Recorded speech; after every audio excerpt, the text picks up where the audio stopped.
Ils étaient 8, ils ne sont maintenant plus que 4. Une dernière épreuve les sépare de la finale sur scène, une scène inédite de 600 spectateurs à la scène nationale de Dieppe.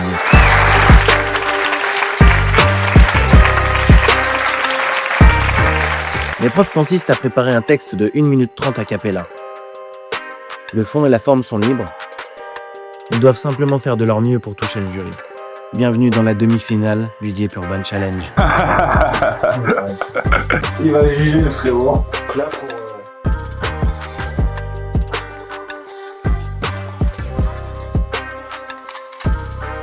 Salut, moi c'est Toutsi, du coup rappeur, gagnant de la première saison du Dieppe Urban Challenge. Je rappe depuis une dizaine d'années maintenant. Suite à ma victoire, j'ai sorti un EP avec mes premiers concurrents du Dieppe Urban Challenge qui s'appelle Les 5 d'ici.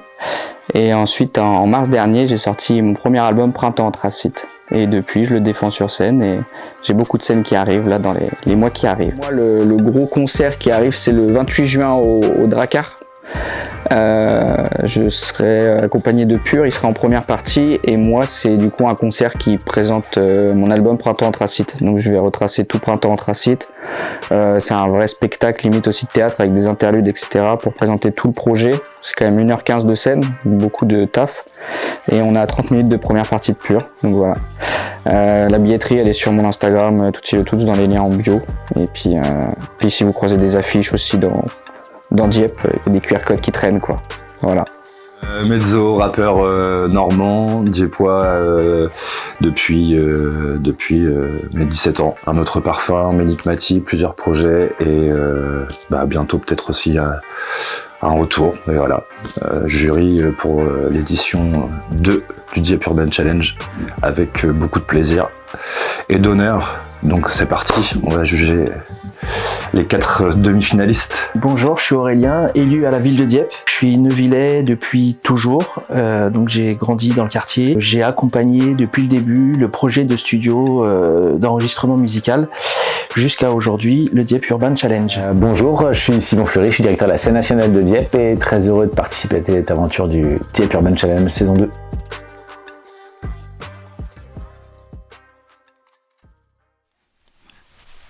Le vide est grand. Mais j'aimerais vous dire ce qui est flagrant. C'est ce sentiment ineffable qui ronge de nombreux misérables. Un peu comme moi. Seul dans ma mélancolie, j'aimerais perdre la mémoire. Pour éviter de finir comme lui. Pour éviter de fuir. Pour éviter plus de pleurs, plus de peur. Pour éviter le pire. Le vide est grand. Et je le remplis en pleurant. J'y mets du bruit, j'y mets du son, j'y mets de la vie, j'y mets des songes.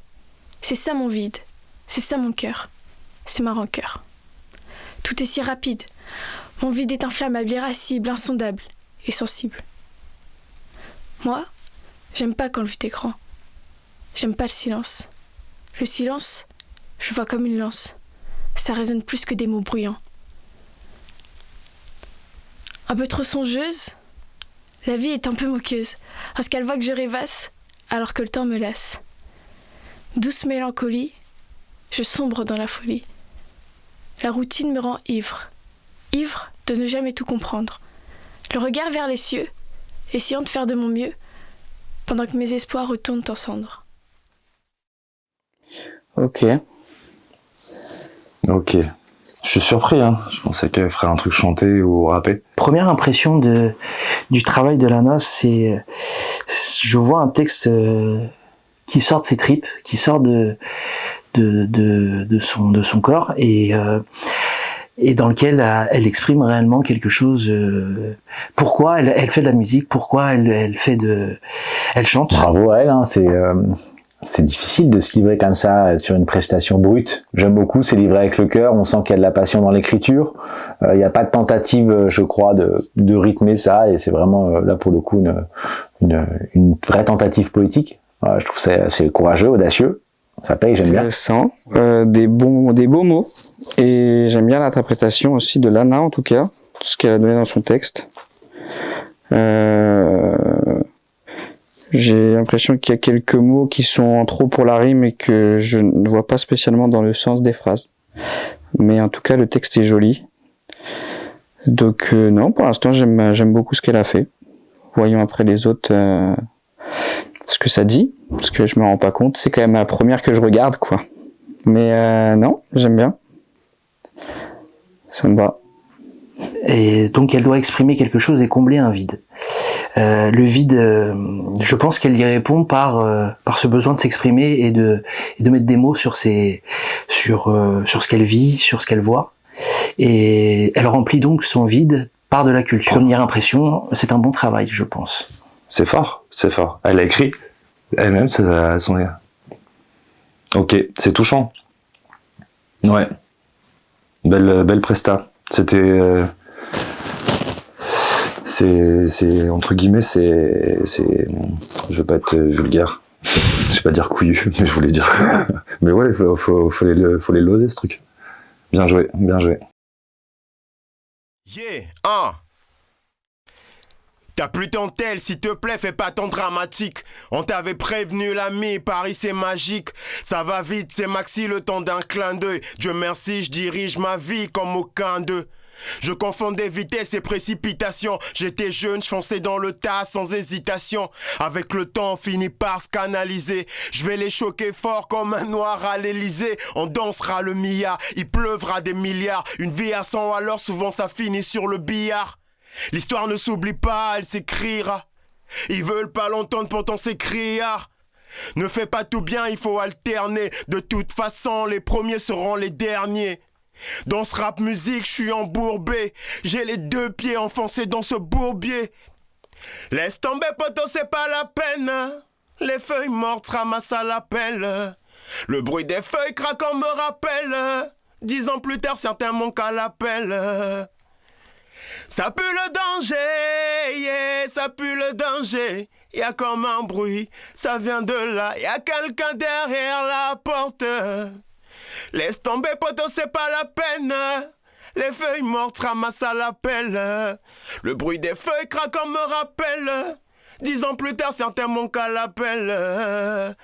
Ça pue le danger, yeah, ça pue le danger. Y'a comme un bruit, ça vient de là. Y'a quelqu'un derrière la porte. MAV. Bah ouais, ma grosse prestation. De gros niveau. Ok, le Mav. J'aime bien quand il y a une évolution comme ça dans les performances. Là, on sent que ça part plutôt en mode battle, rap contenders, quoi, vraiment avec les rythmiques. Voilà, pour ceux qui ont la ref de rap contenders, qui sont vieux comme moi. Mais en tout cas, il y a ça dans le démarrage.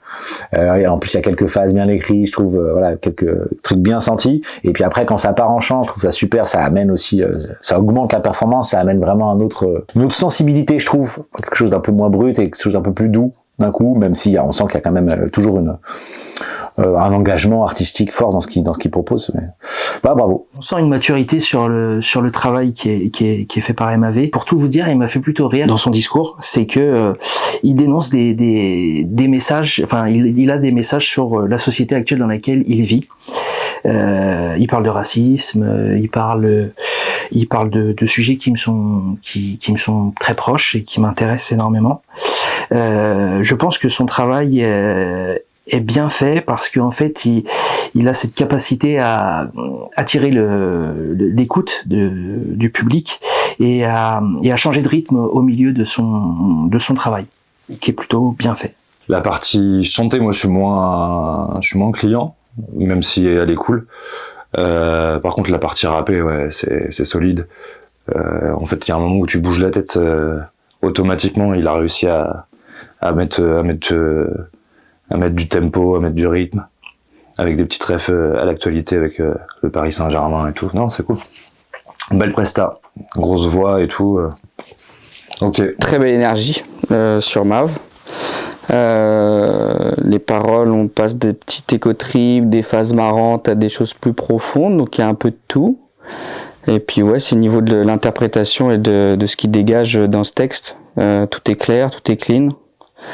Et voilà, c'est un très bon retour. J'aime bien ce qu'a fait Mav. Encore une fois, allons juger les deux autres pour voir ce qu'il en est. Mais j'aime bien. Tu sais, la vie c'est pas simple, et dans ma tête c'est le bazar. Entre mes rêves et mes principes, c'est la bagarre. Dois-je me remettre au hasard? Non, je me suis déjà mis à part des autres. Contente-toi de grailler ta part, ne croque pas la pomme des autres. On schémare sur le pavé, en évitant les joints. Le chemin n'est pas fait, je suis pas gastéropode mais j'en ai bavé. J'avais des plavons, je me rends compte que je les ai pas faits. On me vend le plein pouvoir, en buvant de la potion. J'en connais pas la recette, j'en ai aucune notion. Du pot de Winnie au Jack Miel, j'en ai vu la limite. Merde, plus je tombe dedans, plus je m'élimine. Quitte à parler de rap conscient, mes textes sont immatures. Je suis pas dramaturge, je sais que Mickey sourit sous signature. J'ai vite compris qu'il fallait taffer comme un malade si tu veux win miss. Il suffit pas de frotter la lampe du génie, genre presque gêné, genre par la transgénèse. Car aujourd'hui je sais pas qui suis, j'ose miser sur le darwinisme. Humain ou mutant transgénique, à force de leurs mensonges, moi je sais plus qui suivre. Ouais, ma nostalgie le temps d'un single. Et mes petits lus se changent en Pringles. Dans mon corps d'adulte, bat mon cœur d'enfant. Papa, maman, les gars, je crois que j'ai le syndrome de Peter Pan. Oh, c'est chaud. Ça va être dur, hein. Ça va être dur. Ouais, c'est très très fort aussi. Voilà, bien écrit ça, j'aime beaucoup. J'aime beaucoup bien écrit, beaucoup de phrases bien senties, vraiment des belles images, des belles métaphores, et puis aussi des appuis un peu différents. Il a tenté aussi des changements de rythme, donc ça c'est super aussi. Keltai, il y a des phases du coup très techniques à un moment, ok.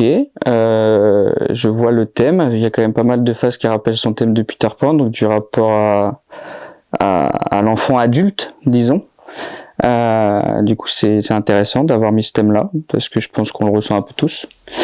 Non, bah écoute, c'était du rap pour le coup et pas de chant comme Mav.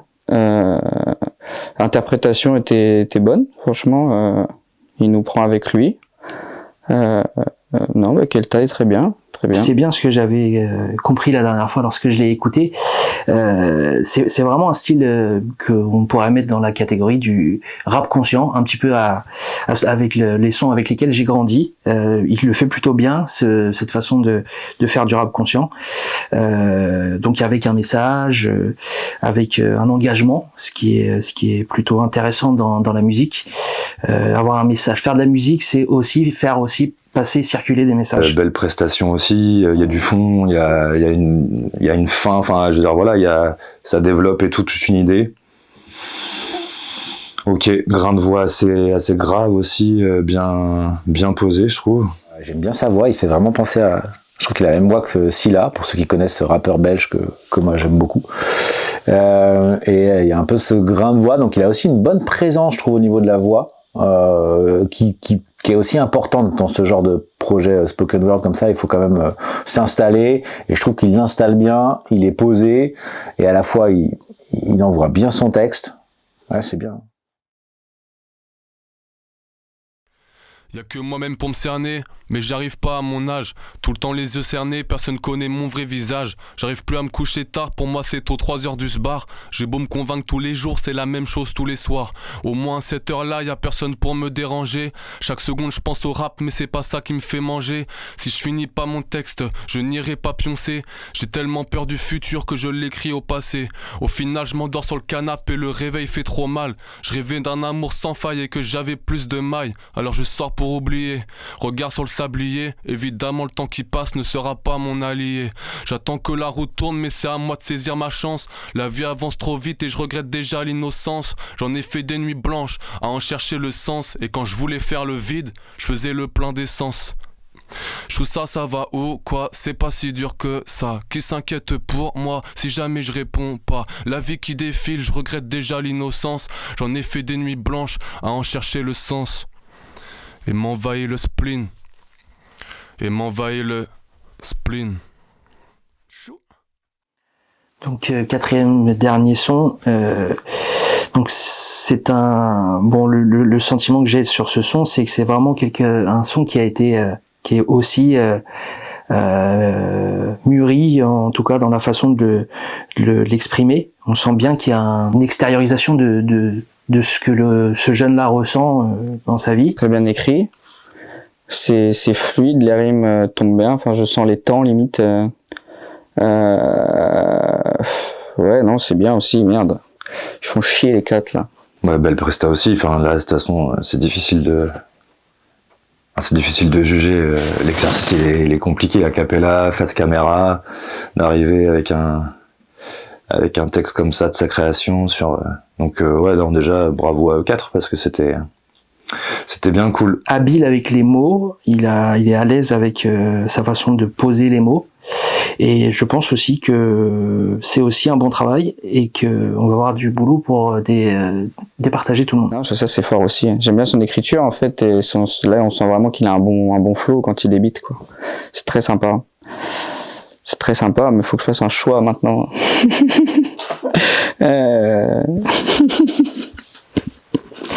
Ouais, je vais juste me refaire un passage des 4. Je veux bien revoir, ouais. Moi, j'aime beaucoup l'écriture, là. Il a trouvé deux, trois phases, voilà. Je vais le réécouter. Faut que ça se réécoute. Là, on est vraiment sur du texte. On a un peu les mêmes placements, donc ça va que c'est pas trop long, donc on n'a pas la monotonie qui s'installe, mais c'est vraiment un placement droit, quoi, toujours au même endroit, ce qui est à la fois agréable pour écouter le texte, après ce qui peut du coup rendre la proposition plus en tout cas moins changeante, mais en même temps c'est plus percutant au niveau du texte et on l'entend très bien là sur l'articulation, sur ce qu'il essaie de déployer comme style artistique, donc bravo. Il y en a, j'ai envie de valider d'office en fait. Moi, je pense à Mav, en fait. Je trouve je le vois en finale, en fait, Mav, parce que c'est fort. Il a une voix, quand il chante, je trouve ça, c'est trop bien. Et son interprétation, son énergie, j'adore, en fait, Mav. Après les trois autres, c'est plus compliqué. Après avoir pris le soin d'écouter les sons qui ont été enregistrés donc par les 4 candidats, je tiens à dire que le choix n'est pas simple. La position de celui qui prend le choix n'est jamais simple. Mais donc j'ai décidé de retenir pour les finalistes 3 personnes. Donc la première personne sera Lana, la deuxième personne sera Mav et la troisième personne sera Keltai. Je trouve ça, j'adore son flow. J'aime bien ce qu'il dégage. Keltai, en fait, je disais oui, le thème de Peter Pan, au final, quand je réécoute, il est respecté sur les dernières phases. En fait, je sais pas s'il a collé à ce qu'il voulait dégager tout le texte, tu vois.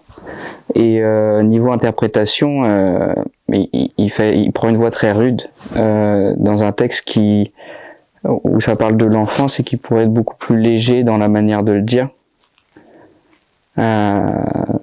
Et ensuite on a encore Lana, j'aime bien ce texte, mais au final tu vois c'est pas du, si on est dans le vieux urbain et qu'on parle de rap, etc., on va pas dire qu'il y a vraiment un flow, c'est plutôt un joli texte déposé comme ça face caméra. Moi je vais prendre Mav, Chosa et Lana, je pense. C'était entre Lana et Keltai, hein, franchement c'est juste que Lana, je trouve elle a un potentiel vraiment, il faut qu'elle l'exploite et autant qu'elle aille le plus loin possible pour le prendre, mais Keltai, je trouve que là il a bien géré son épreuve. C'est juste en termes de, quand tu veux dégager une émotion sur un texte, il faut que tu l'interprètes, il faut qu'il y ait une symbiose, et je trouve que là il y a quelque chose en fait au final quand j'ai réécouté que ça me prend pas au trip parce que c'est kické comme limite comme un SCH ou je sais pas, un Hiro très sombre, brut, là où limite j'aurais aimé une interprétation plus sensible peut-être. Ouais. C'est dur. Mav, Lana et Choussa. C'est ton trio? Ouais, c'est mon trio. Vraiment, c'est très compliqué. Keltai m'en veut pas. Là, c'est vraiment aussi une écoute personnelle, enfin des préférences. Je suis moins sur les voix très très graves. Je suis moins sensible. Je dirais que du coup, ça a un peu joué. Après, j'ai beaucoup hésité quand même. J'aime bien le propos du morceau de Choussa. Je sens qu'il y a un truc, une déterre. Ça m'a touché, donc voilà, vraiment c'est très subjectif là. De toute façon, on est dans le jugement, donc ça se joue à pas grand chose. C'est vraiment sur des sonorités de voix, sur un propos, sur ce genre de choses, quoi. Voilà. Bah déjà, je voudrais dire bravo à tous les participants. C'est quand même dur de se livrer comme ça, là, sans instru, juste micro, 1 minute 30. C'est quand même un sacré exercice, donc vraiment bravo à eux. Les propositions étaient de qualité. Après, il faut décider, donc c'est toujours difficile, mais en tout cas, moi, mon top 3, voilà, qui est très subjectif, c'est Lana en premier. Notamment pour la prise de risque et puis la tentative poétique. Moi, je suis sensible à ça.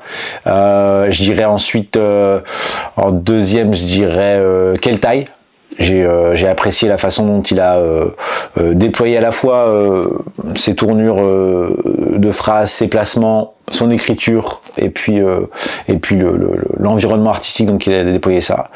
Et puis en troisième, je dirais Mav, pour ce qu'il a fait évoluer dans sa chanson, rapporter la musicalité aussi à cet endroit-là. Je trouvais ça intéressant comme point de vue, et puis l'univers qu'il déploie, je trouve vraiment chouette.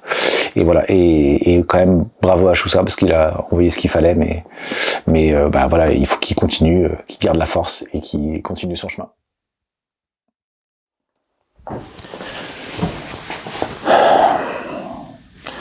Bonjour à toutes et à tous, merci d'avoir regardé le 3e et dernier épisode de la saison 2 du Dieppe Urban Challenge, même s'il y aura encore un dernier épisode qui va retracer la finale du mercredi 18 juin, qui se passera à DSN. D'ailleurs, vous pouvez encore acheter vos places qui sont gratuites, donc prendre vos places, finalement les réserver en scannant ce QR code. C'est sur le site internet officiel de la DSN, donc n'hésitez pas. En ce qui concerne cet épisode et l'exercice proposé aux candidats, je veux sincèrement dire merci aux candidats de s'être impliqués à ce point, avoir relevé le défi d'un exercice vraiment pas du tout simple, et que ce soit dans l'écriture comme dans l'image finalement.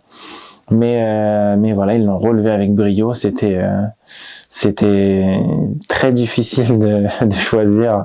Je me suis mis à la place du jury. Bon voilà, c'était compliqué. Mais bon voilà, il y a égalité. En tout cas, égalité pour Keltai et Choussa. J'ai donc discuté avec les autres organisateurs du Dieppe Urban Challenge et on a décidé que pour cette finale, qui était prévue pour 3 personnes, sera 4 personnes cette fois-ci, cette année. Voilà, on va pas éliminer, on va pas rajouter un autre jury pour voter entre Keltai et Choussa. On pense que c'est mérité finalement pour les deux, pour les 4, d'accéder à cette finale. Et voilà, c'est un exercice vraiment difficile qu'ils ont su relever la tête haute, et voilà, c'était très fort. Et le jury n'a pas réussi à se départager, donc on va rester là-dessus avec 4 candidats pour cette belle finale.